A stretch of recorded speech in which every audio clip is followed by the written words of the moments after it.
Troisième circonscription, on commence par Nicolas Berthelon. C'est un douanier, il va nous taxer encore plus. Qu'est-ce que vous avez contre les douaniers? On a un président douanier, alors. Pourquoi pas un député? C'est pour ça que aujourd'hui, la seule préoccupation et leur seul savoir-faire, c'est de taxer encore plus la population, parce qu'un douanier, c'est fait pour ça. Non, j'ai un peu des projets de développement. Non, j'ai un peu pitié parce que dans cette affaire, les journaux nous ont appris qu'il avait quand même eu qu'il n'était pas en grande forme et qu'il avait eu un gros problème de santé. Donc je dirais tout simplement qu'il pourra pas représenter les Polynésiens parce que sa santé n'est pas à la hauteur de l'ambition. Non, mais en tous les cas, vous l'écoutez 5 minutes, Monsieur Berthelon, et après vous allez directement en pharmacie récupérer de l'aspirine. Alors c'est comme disait Coluche, vous confiez le Sahara à la gestion d'un fonctionnaire ou d'un douanier, 15 jours après il vous importe du sable. Voilà. D'autres propos, d'autres analyses sur la candidature de Monsieur Berthelon sur le plan social. Où est-ce qu'il a un programme, cet homme? C'est un programme fantôme. On attend de le voir. On ne l'a pas vu, donc on peut imaginer. Programme. Voilà, on peut tout imaginer. Qu'il se soigne d'abord, qu'il se soigne. Après, on verra son programme fantôme. Je crois que c'est comme ça qu'il faut faire. On ne va pas tirer sur l'ambulance. Écoutez, moi, je sais pas quoi dire de Jean-Christophe Bouissou, mais. Il savait pas qu'est-ce que c'est le RSI, RSA. Il savait pas. Il savait pas. Monsieur Bouissou, depuis 20 ans, fait de la politique. Aujourd'hui, il fait partie des membres de l'Assemblée, les représentants du peuple. Aujourd'hui, j'ai lu son programme et je me suis aperçu qu'il est aussi pour le RSA. Il fait partie comme tous les autres. C'est simplement maintenant, grâce à Carton Rouge, ils se sont réveillés, ils se sont aperçus, il existe une mesure de solidarité en France. Moi je pense que... Mais en lisant son programme, j'ai compris qu'en fin de compte, il a simplement pompé notre programme parce que il n'a pas été capable d'expliquer et d'expliciter ce que c'est le RSA. Et d'ailleurs, on a rencontré une de ses militantes dans l'avion qui est prête maintenant à adhérer à Carton Rouge parce que quand elle a lu le programme de Carton Rouge, il a dit, mais dis donc, vous au moins vous êtes capable de détailler, vous avez plus de connaissances sur le RSA et le RSI. Nous, on n'a rien compris. On nous a dit simplement que on peut mettre le RSA, mais on a cherché à comprendre ce que c'est le RSA. Et c'est en lisant votre programme qu'on a tout compris. Alors, moi, je dis que Jean-Christophe Bouissou, depuis 20 ans, n'a jamais rien fait pour la population. Il a été ministre sous tous les gouvernements et a appuyé après au Tahuera et aujourd'hui avec Rautay qui est d'ailleurs inexistant parce que Rautay n'a pas été capable d'aligner dans les 3 circonscriptions des candidats pour un grand parti qui se dit pour un grand parti et même avec son radio Taoui FM il n'a rien Taoui du tout aujourd'hui Bouissou c'est comme tous les autres il a ruiné le pays. Alors Monsieur Tonfa, je fais circuler la parole. Il faut apporter un peu plus d'informations sur Monsieur Bouissou parce que est-ce que c'est un homme formidable ou pas? Oui, il est formidable parce que quand j'ai eu un entretien avec lui, tête à tête avec lui, je lui ai dit qu'est-ce que tu as comme mesure d'urgence pour les 100 000 personnes qui vivent sous le seuil de la pauvreté et aussi les 30 000 personnes chefs d'entreprise qui n'ont pas de retraite. Alors il m'a masturbé l'esprit pendant 45 minutes et puis à la fin je lui ai dit mais tu n'as pas répondu à ma question. C'est ça qui est formidable avec lui parce que et je dis, c'est une espèce de Berthelon, la sauce. Pire, parce qu'il sait tout, il connaît tout. Il fait même de la politique, pas seulement intérieure, mais extérieure. Parce qu'il m'a dit qu'il faut pas seulement limiter sa politique sur le nombril. Il faut voir, il faut élargir, il faut avoir des visions vers l'extérieur. Encore une fois, emploi fictif.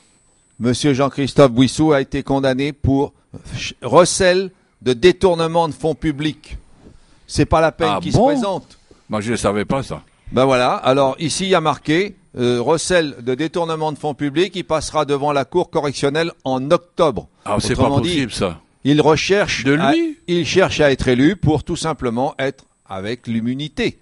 Mais, en octobre, il sera condamné comme les autres. Ah bon? Je tiens encore une fois, à faire rappeler que Monsieur Jean-Christophe Bouissou a été membre fondateur du parti de ruine du pays. Donc, pas question pour Carton Rouge de s'allier avec des personnes salies. Non, il n'en est pas Donc vous ne question. ferez pas un report de voix comme vous allez être élu de toute façon. En tout cas, il a quand même été condamné On va y déjà aller. 2 ou 3 Oui, fois par le Et tribunal. d'ailleurs, dans sa devise de son programme, là, c'est voir loin. Donc, il voit loin que pour lui. Il parle franc que pour lui. Il agit ferme, il agit ferme que pour lui. Vite fait, bien fait sur Teimana, il est le candidat des jeunes.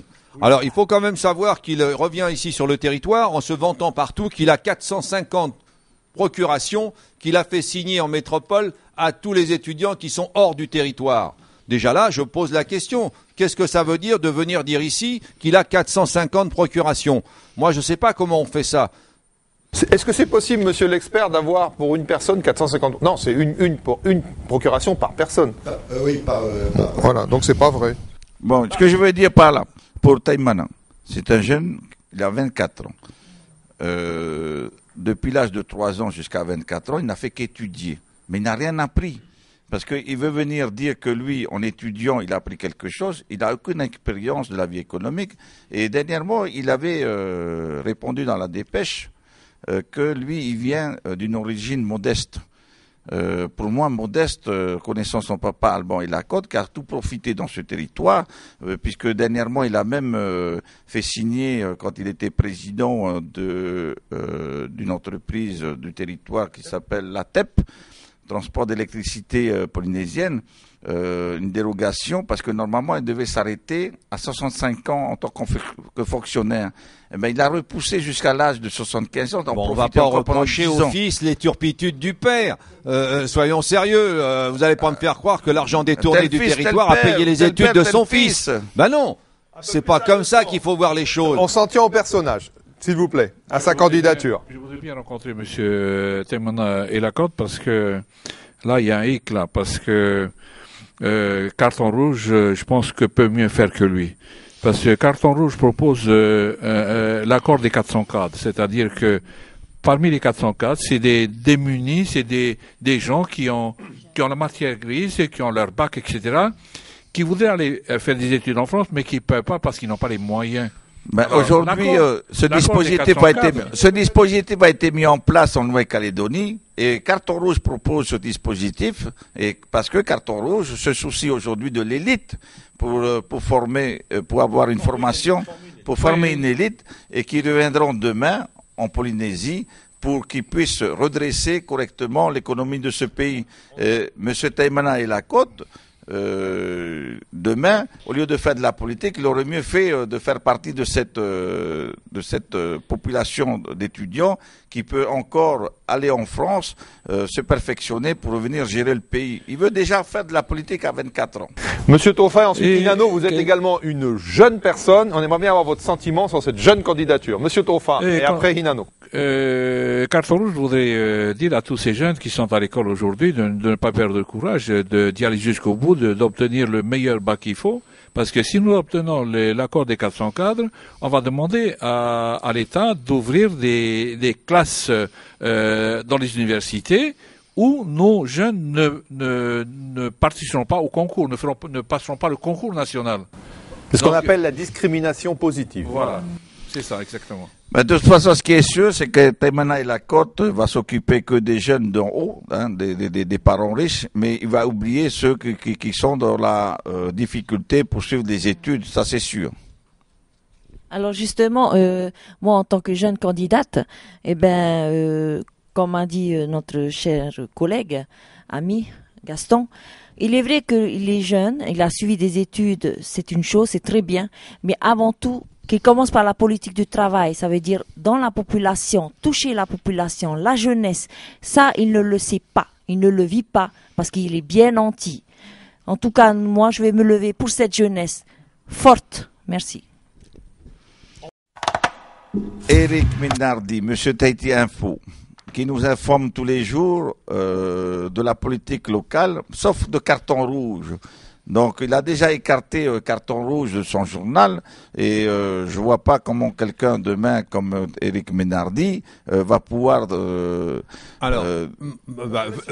pardon, excusez-moi. Va pouvoir partager dans ce pays puisque son parti politique, qui est le Front National, il essaye de nous saouler que ce parti politique n'est ni de droite ni de gauche, mais bien au centre. Moi, je dis, il est de l'extrême droite.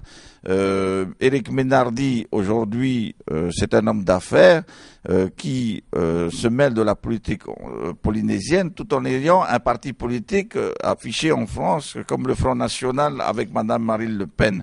C'est d'ailleurs grâce à Carton Rouge qu'il a informé à Marine Le Pen de l'urgence de la mise en place du RSA et que dernièrement il avait affirmé que c'est plutôt... Qu'est-ce qui a copié qui là, cette histoire? Alors, moi je pense que c'est bien.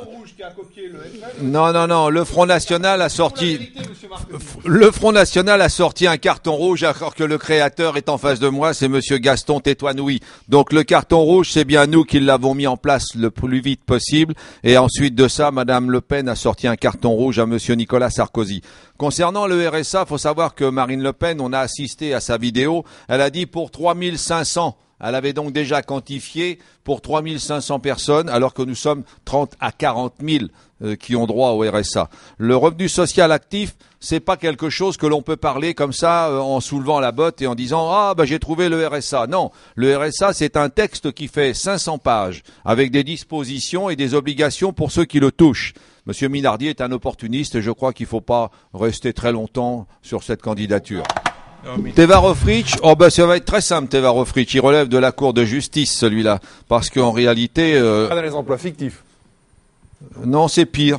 C'est pire parce qu'il a été opportuniste dans plein de gouvernements et il a favorisé des grosses sociétés et je pense qu'il a largement profité de la défiscalisation en favorisant une entreprise à hauteur de 714 millions sans passer par l'Assemblée territoriale. Aujourd'hui, il est sous le... C'est-à-dire qu'il a accordé une faveur. Il a détourné 714 millions de francs venant du territoire. Pour lui. Je ne sais pas, mais en tout cas, c'est pour une société qui est un de ses amis. Donc, à partir de là, on peut supposer qu'il a favorisé une société, alors que ce garçon est totalement incapable et incompétent. Alors, j'ai fait une communication... Attendez, il a été ministre du tourisme, des postes et télécommunications, de la pêche, de la perliculture, et il est incompétent? Totalement. Oui, parce que tout ce secteur où il a été ministre aujourd'hui est en grande difficulté. Et de l'économie, pardon, monsieur. Eh oui, donc moi je dis que Monsieur Tevarofric il fait partie de ce parti politique de la ruine, parce que de plus il travaille à la Socredo. C'est un banquier, c'est celui qui envoie des huissiers pour saisir les voitures des particuliers, c'est-à-dire des Polynésiens, quand il n'arrive plus à payer. Donc demain, ce sera un cauchemar pour les Polynésiens de voter un député pareil. De toute manière, pour un ministre qui était en poste dernièrement, en poste ministre de l'économie, en réalité, le pays est en faillite et le chômage est dans tous les foyers. Aussi, afin de rassurer les consommateurs et contribuables, nous demandons à Monsieur le Président du pays, à Monsieur le ministre de tutelle, ainsi qu'à Monsieur le Président de l'Assemblée de la Polynésie française et aux représentants du pays, au procureur de la République, d'engager une enquête par l'arrêté, donc pour savoir pourquoi les subventions qui avaient été accordées alors c'était Tahiti, Nui, Rabaï et la SAT Aveil de la Maison de la Perle, on avait accordé des subventions alors que ça devait passer à l'Assemblée territoriale et que ça n'a pas été fait. Monsieur Tevarofric a toujours géré son ministère en fonction de ce qu'il souhaitait faire lui-même pour ses propres copains. Donc il n'est pas le ministre de l'économie ni du développement. Non, il est surtout ministre des sociétés de complaisance, telles que Tahiti Nui Rabaï, qu'on a payé des fonctionnaires pour empêcher les pêcheurs de gagner leur vie. Il a été ministre de la Maison de la Perle, de la perliculture. Il a mis en place la Maison de la Perle que aucun perliculteur aujourd'hui n'en veut. Dans tous les secteurs, il a politisé l'économie de ce pays parce qu'il a été ministre de l'économie. Et je dis aujourd'hui que c'est Monsieur Tevarofric qui a participé le plus et qui a cautionné la ruine et la faillite de toutes ces sociétés. Et donc, M. Tevarofric est le ministre du chômage, de la faillite et de la hausse des prix. Tout à fait. Mais alors, il a sur... Alors, je vous en prie. Je cherche une information en ce moment parce que il me semble que Rofus avait une affaire avec le DT concernant une affaire défiscalisation, quelque chose comme ça. C'est la défiscalisation des panneaux solaires et c'est 700 millions de détournements. C'est pour ça que l'ARDEC a déposé auprès du procureur une plainte qui aujourd'hui est toujours à l'information. Mais ce qui est important pour tous nos concitoyens, Monsieur Thébar Auffriche est surtout, après 10 ans de constat d'absence totale de concurrence dans le secteur de la téléphonie mobile, et l'abandon total du nouveau code des postes et de télécommunications. Autrement dit, il a favorisé les monopoles et il a fait en sorte que Tikiphone soit à la tête d'une somme d'argent très importante qui appartenait à tous les consommateurs. Or, nous payons vraiment très très cher le téléphone. Merci pour l'info. Oui. Et surtout, il a démissionné dernièrement. Quand il a vu que le pays est ruiné par lui, il a démissionné. Il n'a pas été capable démissionné, on l'a viré. C'est le pays. Il a été viré. Il a été. Et il a même sorti un slogan qui s'appelle "Ça suffit". Et nous, on dit à la population, ça suffit de voter Thébar Auffriche. Bon, si vous voulez parler de Monsieur Monil Tétouanoui, vous êtes libre. C'est votre émission. Je crois qu'il représente l'extrême gauche. Ah, je sais pas. C'est comme ça qu'il s'est présenté, je crois. Ah, Monil, c'est mon cousin, mais on ne choisit pas sa famille. Et Monil a été maire de Trailles, il s'est retrouvé en tôle un jour après tout ça, parce que effectivement, il n'a pas apporté pour la population de Trailles l'équité. Hein. Et aujourd'hui, on le voit bien piller toute la population par le sauveur de l'indivision, le sauveur des problèmes fonciers. Monsieur Monil Tétouanoui est en train de spolier la population polynésienne en avançant comme quoi lui, il a le savoir-faire pour sortir les populations et de l'indivision. Alors, Monil, c'est mon cousin. Dans notre famille, il n'a jamais été capable de régler le problème foncier de la famille. Je ne vois pas comment il pourrait régler le problème de toute la Polynésie. Personnellement, je voulais simplement rappeler que le 6 avril 93, avec Monsieur Broters Norbert, ainsi que Monil Tétouanoui, maire de Taha au moment des faits, sont inculpés par le juge Talercio, qui est lui-même dessaisi parce qu'il était un voyou aussi, de fraude électorale et d'atteinte au secret du vote. Ils sont accusés d'avoir exercé des pressions à l'emploi sur des employés municipaux et encouragé des votes directs sans passer par l'isoloir. Comment des gens comme ça peuvent-ils encore se présenter? Il a écopé de 5 ans de prison. Ferme. Alors, il est vrai que c'est un voyou parce qu'il doit des sous à toutes les petites familles qu'il a spoliées au niveau des terres. C'est aussi de la famille, mais s'il nous regarde, s'il me regarde, ramène l'argent du peuple. Monsieur Tofa, ensuite rouge, nous avons deux derniers candidats, s'il vous plaît. Carton rouge, je voudrais dire à Monil Tétouanoui qu'il ferait mieux de venir nous voir parce que nous savons quel est le problème d'indivision parce que l'indivision c'est dû à quoi? C'est au non-respect du traité Pont-Marais. Si la France avait respecté, il n'y aurait pas d'indivision aujourd'hui. C'est pour ça que Carton rouge va réclamer à la France de mettre à disposition pour l'indivision, pour le foncier polynésien, 5 milliards.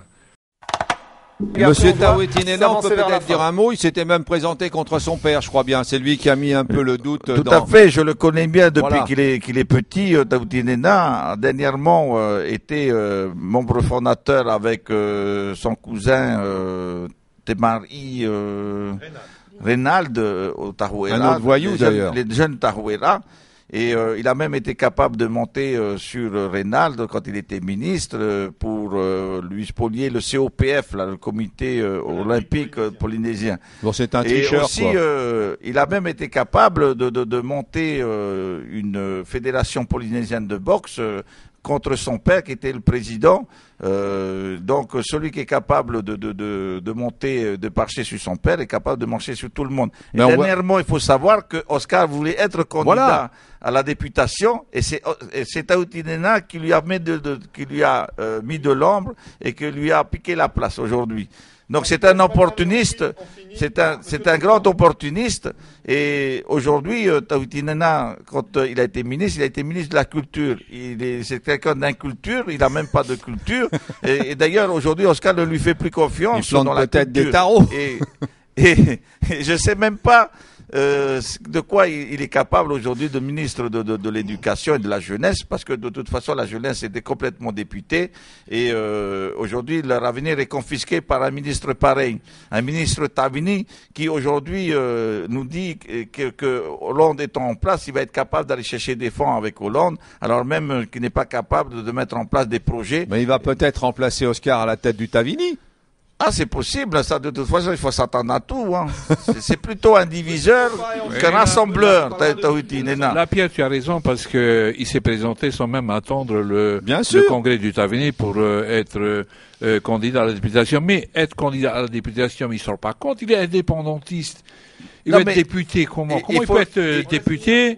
Comment il peut être député pour représenter la nation française? C'est le syndrome de Stockholm qui a touché tous les Tavini.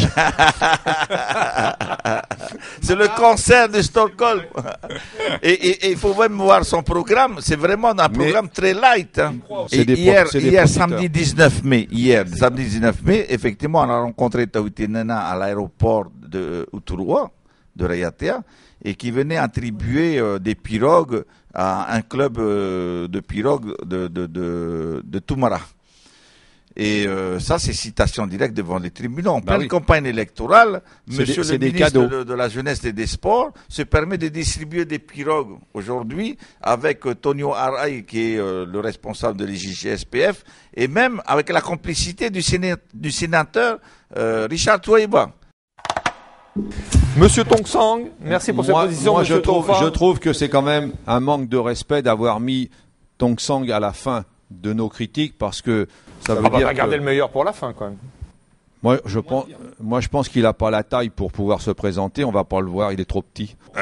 Effectivement, Monsieur Tong Sang aujourd'hui, n'a plus la crédibilité des Polynésiens et surtout des îles sous le vent.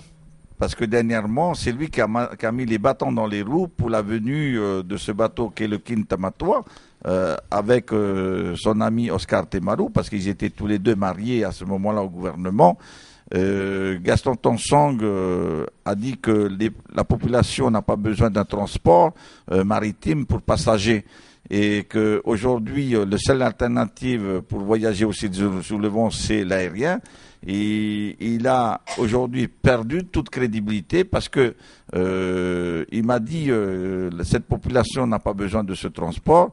Et en contrepartie, en une semaine, j'ai été obligé d'aller faire signer par pétition 12 000 ont dit à Tong Sang, nous voudrions ce transport. Ce qu'on peut dire tout de même, c'est que M. Gaston Tong Sang a été le président du territoire et qu'on a bien vu qu'il est allé à Paris chercher les ordres et qu'il a été soumis à l'autorité de la métropole, puisque lui, avec Oscar, ont fait venir ici une dame qui s'appelle Madame Bolliette, et que cette Madame Bolliette, c'est eux deux qui ont commandé cette étude, a dit faut absolument licencier les Polynésiens, il faut les mettre dans la rue, sans aucun accompagnement. Donc M. Tong Sang n'est pas favorable à l'instauration du RSI, ni du RSA.